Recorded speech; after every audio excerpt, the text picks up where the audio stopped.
I rise to participate in this take note, and particularly want to zero in on the question that was put to the Minister Faraway regarding the local manufacture of trains. And that was in response to an answer that Mr Faraway gave back in May to a question on domestic manufacturing, where he said in the answer, and I quote, "I honestly do not think the community is concerned with where they got built.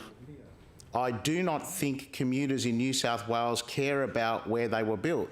What they care about is what the train offers them."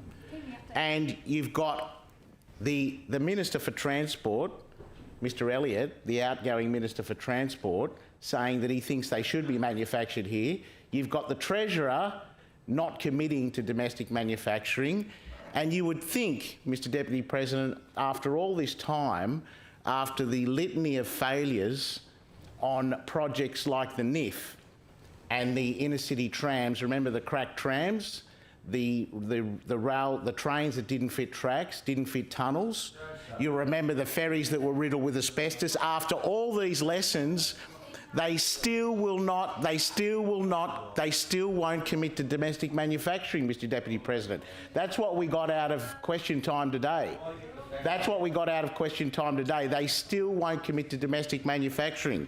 And instead of learning the lesson from the NIF, instead of sitting down with the union and asking them what the issues were, which they didn't do, the reason you had so much trouble with the NIF and the reason we're having this dispute now is because you didn't sit down with the union, the subject matter experts, to find out what could have gone wrong. They would have told you they wouldn't have fit the tracks. They wouldn't have told you they weren't going to fit the tunnels. You wouldn't have had the issues with the guardless drivers. You wouldn't have had the issues with the CCTV.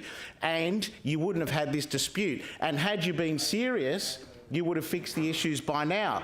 Now, instead of learning the lesson, Mr Deputy President, do you know where they're getting the new regional fleet from? They're getting it from overseas again, and guess what? We're about to have the same litany of failures.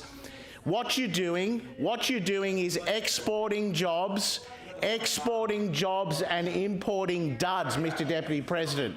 They do not care about domestic manufacturing. They haven't learnt anything from the 12 years they've been in government, and they're intent on sending jobs overseas and importing duds, and you've literally cost the taxpayers billions and billions of dollars in overrun because you're getting a dodgy product and exporting jobs. And it's unbelievable, after all this time, they're still refusing to commit to domestic manufacturing. The member's time